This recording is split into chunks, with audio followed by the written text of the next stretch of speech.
So ito yung nagpunta ako sa mall para mag-canvas kung magkano ba yung GoPro, yung latest nila.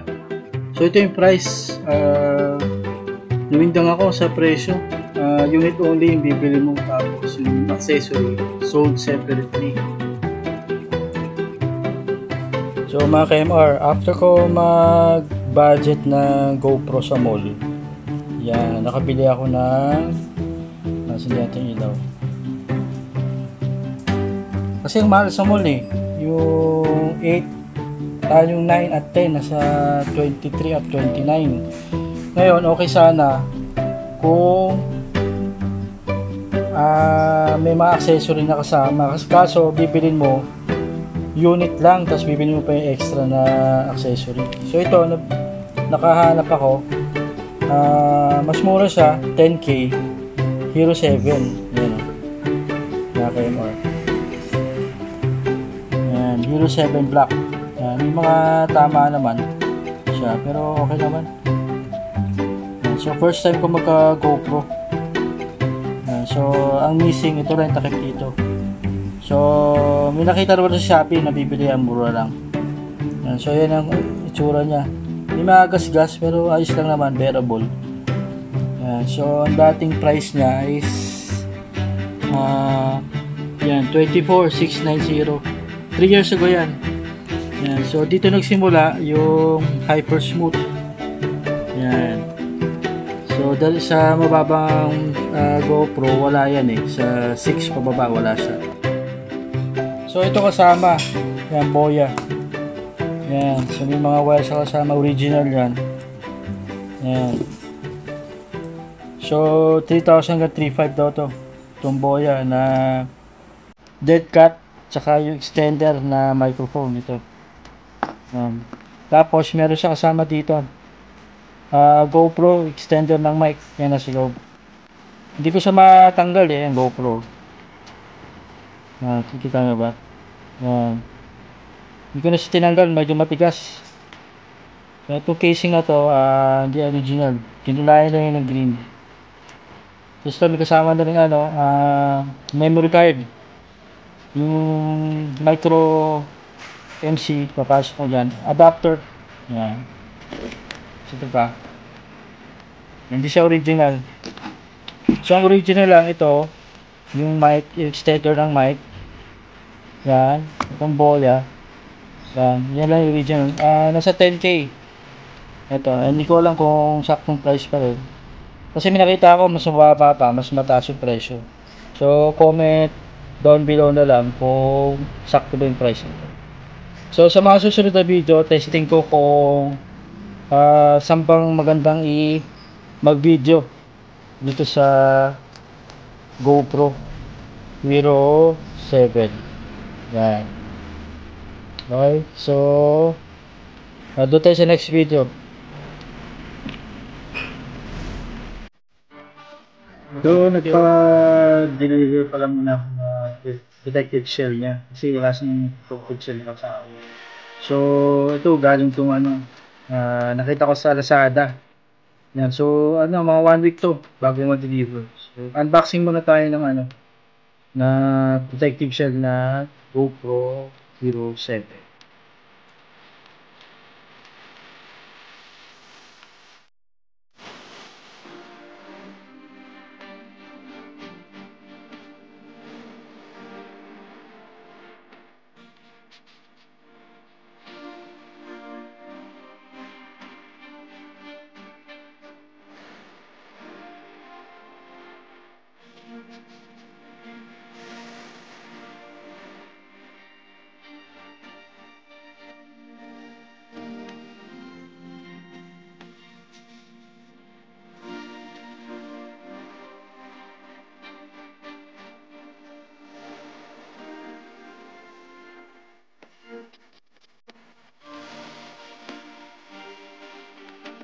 So ito yung current settings nung sa test footage na ginawa ko. Ipakita ko rin sa inyo mga kayo.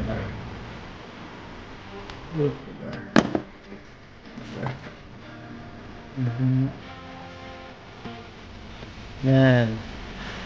So hindi ko yan 2.7K 60 frames per second naka wide. Tapos ito naka ibig sabihin naka auto, hindi nung gaano visible eh. Yan, low light auto, stabilization auto, pro tune auto, yan, shutter auto. Yan, tapos white balance. Yan.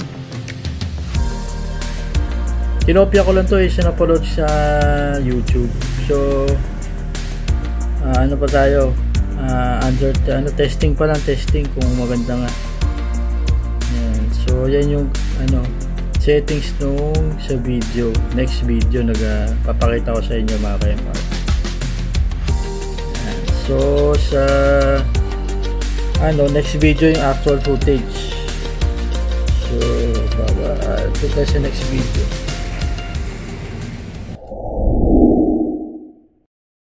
So road trip na tayo mga KMR. I-test natin itong GoPro Hero 7.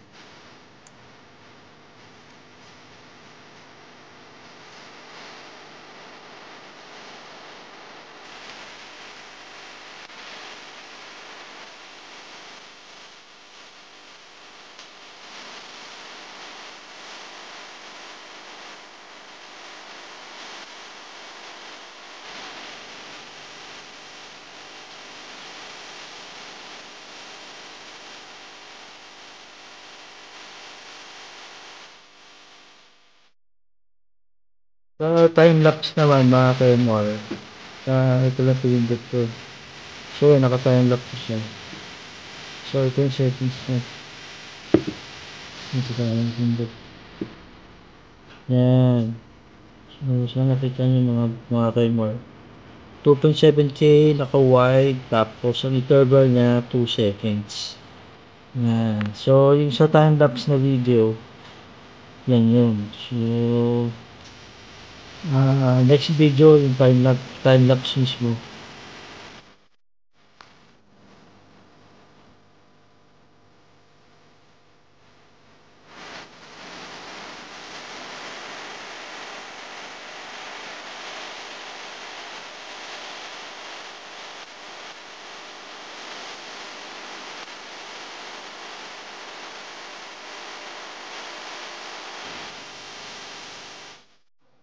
So ito, dumating na kami mga KMR.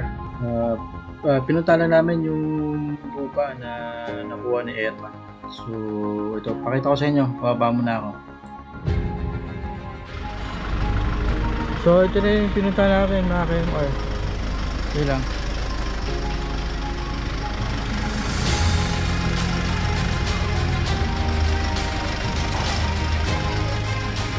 So yung pinunta namin mga KMR.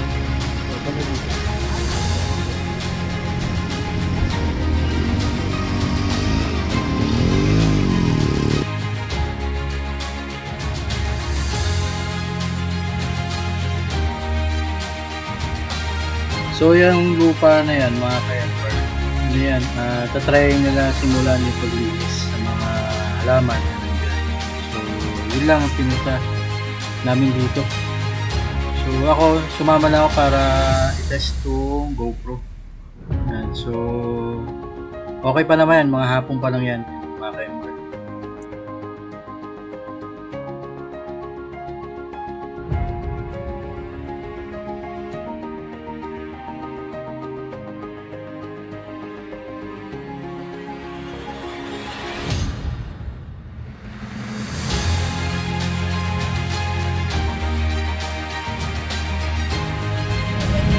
So nakauwi na kami mga KMR dito sa bahay ni Mrs.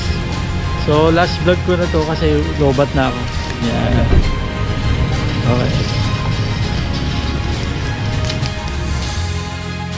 Itong next video naman mga KMR, sa night shot ko, night footage, binago ko lang yung sa POV nito. Naka video settings siya. Yan, so pakita ko sa inyo.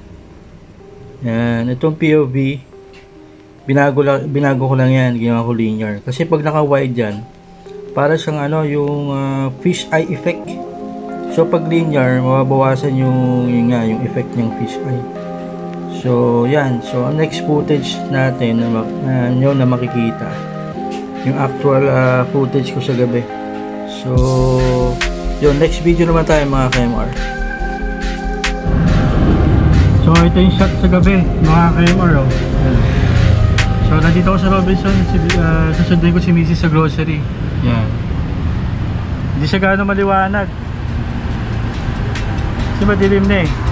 So maganda talaga tong GoPro na to pagka maliwanag. So mamaya kunan ko pag dun sa banda dun kung maganda, pero pag madilim talaga hindi siya maganda eh. Okay, mamaya ulit.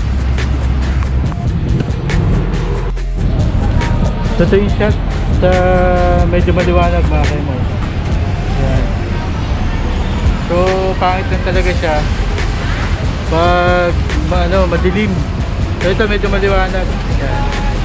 So nasundo ko na si Mrs. Yan. Check up. Ayusin mo natin to. Ha? Okay. So uwi na kami. So yan, nasundo ko na si Mrs.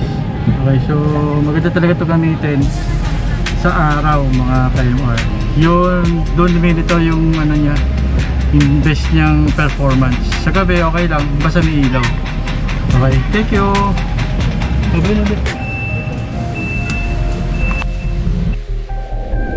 So ang final verdict ko para sa GoPro na to, Hero 7 Black or any GoPro siguro, against sa cellphone kung video yung pag-uusapan nyo, pag take ng video using cellphone at ito. So kung pag-uusapan natin yung camera, para sa akin parang pares sila naman sa cellphone. Ang naging edge lang nitong GoPro, ito in my case Hero 7 Black or any GoPro against sa cellphone, ay yung accessory na pwede mo ikabit sa kanya. Yan, pwede mo siyang accessory at portability, madali siyang hawakan against sa cellphone. Kasi sa cellphone ano ka pa eh, kaya nakaba ka pa na maaari mo mahulog o malaglag. Yan, so ito mga accessory na sobrang dami. Yan, pwede kang bumili ng case. Ito waterproof na, although pwede mo siyang bilhin ng waterproof case. Kaya pwede mo siya lagyan ng hawakan dito, tripod. Yan, pwede mo siya ikabit sa backpack, baseball cap, bicycle helmet, nakamount siya sa manibela ng motor o bisikleta, o ikabit mo siya sa windshield. Yan, ilubog mo sa dagat. Yan, sobrang dami accessory nito. Yun na lang naging edge nito pag naka GoPro ka. Yan, against sa kung cellphone ang gagamitin mo pang video. Pero ang ano na ito, honest review to mga camera, kung sa battery naman, siyempre panalong cellphone. Ito ang ano nito, ang cons lang sa battery nga. Tsaka itong Hero 7, madali siya mag-init. Yan, umiinit siya. Ito lang yung pangpakul niya eh, itong pop na nagdi-disperse ng init tong casing. Tapos siguro ang pwede mo makuha sa kanyang in my case as a creator, isa or dalawang video na vlog. Yan, so depende pa rin sa haba. So maximum dalawang vlog siguro kaya mo. Kasi o siguro depende na rin kasi naka 32 ano lang to eh, yung memory card niya 32 gig. So yun ang ano niya, ang pros and cons against sa GoPro against sa cellphone. Yan, so portability ang panalo tong GoPro against sa cellphone. Yun lang mga KMR. So yun, first time ko nagka-GoPro, so okay naman, masaya naman ako. So yun lang ang aking final insight about having a GoPro. Nalala ko na first time ko magka-GoPro. So, yun lang mga KMR. Until next video. Bye!